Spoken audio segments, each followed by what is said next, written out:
ನಮಸ್ಕಾರ ಆಲ್ಮಾ ನ್ಯೂಸ್ಗೆ ಸ್ವಾಗತ. ನಾನು ಭರತ್ ಭೂಷಣ್. ವಿಜಯನಗರ ಜಿಲ್ಲೆಯಾದ್ಯಂತ ಫೋಕ್ಸೋ ಪ್ರಕರಣಗಳ ಸಂಖ್ಯೆ ಏರಿಕೆಯಾಗಿದೆ. ಜಿಲ್ಲೆಯಾದ್ಯಂತ ಒಟ್ಟು 218 ಅಪ್ರಾಪ್ತೆಯರು ಗರ್ಭಿಣಿಯಾಗಿರುವ ಆತಂಕಕಾರಿ ಮಾಹಿತಿ ಹೊರಬಿದ್ದಿದೆ.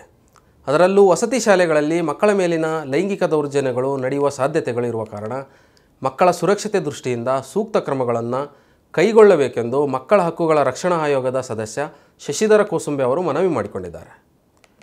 ವಿಜಯನಗರ ಜಿಲ್ಲೆಯಲ್ಲಿ 2022ರಲ್ಲಿ 34, 2023ರಲ್ಲಿ 39 ಮತ್ತು 2024ರಿಂದ ಈವರೆಗೆ 18 ಸೇರಿ ಒಟ್ಟು 91 ಫೋಕ್ಸೋ ಪ್ರಕರಣಗಳು ದಾಖಲಾಗಿವೆ. ಒಂದು ಪ್ರಕರಣದಲ್ಲಿ ಮಾತ್ರ ಶಿಕ್ಷೆಯಾಗಿದ್ದು ಪ್ರಕರಣಗಳ ತ್ವರಿತಗತಿಯ ವಿಲೇವಾರಿಗೆ ಪೊಲೀಸ್ ಇಲಾಖೆ ಸೂಚಿಸಲಾಗಿದೆ ಎಂದು ಕೋಸುಂಬೆ ತಿಳಿಸಿದ್ದಾರೆ. ಪೊಲೀಸ್ ಕಾನಿಸ್ಟೇಬಲ್ಗಳ ಅಂತರ್ಜಿಲ್ಲಾ ವರ್ಗಾವಣೆ ನಿಯಮ ತಿದ್ದುಪಡಿಗೆ ರಾಜ್ಯ ಸರ್ಕಾರ ಮುಂದಾಗಿದೆ. ವರ್ಗಾವಣೆ ಬಯಸುವವರಿಗೆ ಈಗಿರುವ 7 ವರ್ಷ ಸೇವಾವಧಿ ಪೂರ್ಣಗೊಳಿಸಬೇಕೆಂಬ ನಿಯಮವನ್ನು 10 ವರ್ಷ ಅವಧಿಗೆ ಹೆಚ್ಚಳ ಮಾಡುವ ಸಿದ್ಧತೆ ನಡೆಸಿದೆ. ಈ ಹಿನ್ನೆಲೆಯಲ್ಲಿ 4 ವರ್ಷದಿಂದ ವರ್ಗಾವಣೆಗಾಗಿ ಕಾಯುತ್ತಿರುವ ಕಾನಿಸ್ಟೇಬಲ್ಗಳು ಸರ್ಕಾರದ ವಿರುದ್ಧ ಆಕ್ರೋಶ ವ್ಯಕ್ತಪಡಿಸಿದ್ದು ಕುಟುಂಬ ಸಮೇತ ಪ್ರತಿಭಟನೆಗೆ ಇಳಿಯುವ ಎಚ್ಚರಿಕೆ ಕೊಟ್ಟಿದ್ದಾರೆ. ಮೊದಲಿಗೆ 2.5 ವರ್ಷ ಪ್ರೊಬೇಷನರಿ ಅವಧಿ ಪೂರ್ಣಗೊಳಿಸಿದರೆ ಕಾನಿಸ್ಟೇಬಲ್ಗಳನ್ನು ವರ್ಗಾವಣೆ ಮಾಡಲಾಗುತ್ತಿತ್ತು.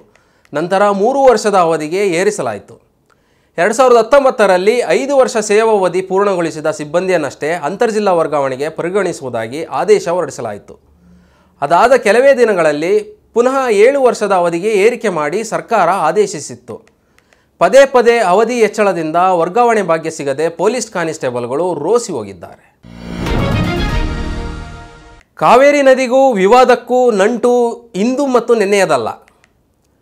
ಕಾವೇರಿ ಹರಿದಷ್ಟು ವಿವಾದವೂ ಕೂಡ ಸಾಗಿ ಬಂದಿದೆ. ನೆರೆಯ ತಮಿಳುನಾಡು ಕಾಲು ಕೆರೆದುಕೊಂಡು ಜಗಳಕ್ಕೆ ಬರುವುದು ಹೊಸದೇನಲ್ಲ. ಕರ್ನಾಟಕದಲ್ಲಿ ಸರ್ಕಾರಗಳು ಬದಲಾದರೂ ನೆರೆ ರಾಜ್ಯದ ಕಿರಿಕಿರಿ ತಪ್ಪಿಲ್ಲ. ಪ್ರಸ್ತುತ ರಾಜ್ಯದಲ್ಲಿ ಉತ್ತಮ ರೀತಿಯ ಮಳೆಯಾಗುತ್ತಿದೆ. ಇಷ್ಟರ ನಡುವೆಯೂ ಕಾವೇರಿ ಜಲಾನಯನ ಪ್ರದೇಶದ ಜಲಾಶಯಗಳಲ್ಲಿ ಒಳಹರಿವಿನ ಕೊರತೆ ಇದೆ. 28% ಲಭ್ಯತೆ ಕೊರತೆ ಕಾಣಿಸಿದೆ. ಕಬಿನಿ ಜಲಾಶಯ 96% ಹಾಗೂ ಹಾರಂಗಿ ಜಲಾಶಯ 73% ತುಂಬಿದ್ದರೆ ಹೇಮಾವತಿ ಹಾಗೂ KRS 54% ಮಾತ್ರ ಭರ್ತಿಯಾಗಿದೆ. ಈ ಜಲಾನಯನ ಪ್ರದೇಶದ ಎಲ್ಲ 4 ಜಲಾಶಯಗಳಲ್ಲಿ ಒಟ್ಟು ಕೇವಲ 60 TMC ನೀರು ಲಭ್ಯವಿದೆ. ಆದರೂ ಸಹ ತಮಿಳುನಾಡು ನೀರಿಗಾಗಿ ಬೇಡಿಕೆ ಇಟ್ಟಿದೆ.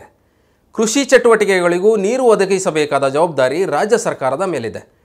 ನೀರಿನ ಲಭ್ಯತೆ ಕೊರತೆಯನ್ನು ಗಮನದಲ್ಲಿಟ್ಟುಕೊಂಡು ಜುಲೈ ಅಂತ್ಯದವರೆಗೆ ನೀರಿಗಾಗಿ ನೆರೆ ರಾಜ್ಯ ಕಾಯಲೇಬೇಕಾಗುತ್ತದೆ. ರಾಜ್ಯದಲ್ಲಿ ಭಾರೀ ಮಳೆಯ ಮುನ್ಸೂಚನೆ ಇದೆ. ಕಳೆದ 1 ತಿಂಗಳಿನಿಂದ ರಾಜ್ಯದ ಹಲವು ಜಿಲ್ಲೆಗಳಲ್ಲಿ ಭಾರೀ ಮಳೆ ಸುರಿಯುತ್ತಿದ್ದು ಕರಾವಳಿ ಪ್ರದೇಶಗಳಲ್ಲಿ ನಿರಂತರವಾಗಿ ಸುರಿದ ಮಳೆಯಿಂದ ಜನಜೀವನ ಅಸ್ತವ್ಯಸ್ತಗೊಂಡಿತ್ತು. ಉತ್ತರ ಕನ್ನಡದ ಕುಮಟಾ, ಹೊನ್ನಾವರ, ಶಿರಸಿ ಭಾಗಗಳಲ್ಲಿ ಗುಡ್ಡ ಕುಸಿತದಿಂದ ಹೆದ್ದಾರಿ ಸಂಚಾರ ಕೂಡ ಬಂದಾಗಿತ್ತು.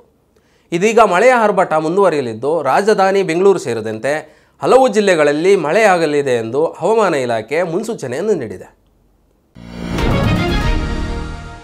ವಾಲ್ಮೀಕಿ ಹಗರಣ ಸಂಬಂಧಿಸಿ ಸತತವಾಗಿ 7 ಗಂಟೆ ಇಡಿ ನಿನ್ನೆ ವಿಚಾರಣೆ ನಡೆಸಿತ್ತು. ಬಳ್ಳಾರಿ ಗ್ರಾಮೀಣ ಕ್ಷೇತ್ರದ ಕಾಂಗ್ರೆಸ್ ಶಾಸಕರಾದ ನಾಗೇಂದ್ರ ಅವರ ನಿವಾಸಗಳ ಮೇಲೆ ಇಡಿ ಅಧಿಕಾರಿಗಳು ದಾಳಿ ಮಾಡಿ ದಾಖಲೆಯನ್ನು ಪರಿಶೀಲನೆ ಮಾಡಿದರು. ವಾಲ್ಮೀಕಿ ಅಭಿವೃದ್ಧಿ ನಿಗಮದ ಬಹುಕೋಟಿ ಹಗರಣಕ್ಕೆ ಸಂಬಂಧಿಸಿದಂತೆ ಮಾಜಿ ಸಚಿವ ಬಿ ನಾಗೇಂದ್ರ ಅವರನ್ನು ತೀವ್ರ ವಿಚಾರಣೆಗೊಳಪಡಿಸಿದ ನಂತರ ಇದೀಗ ಇಡಿ ಅಧಿಕಾರಿಗಳು ವಿಚಾರಣೆ ಬಳಿಕ ಶುಕ್ರವಾರ ಬಂಧಿಸಿದ್ದಾರೆ.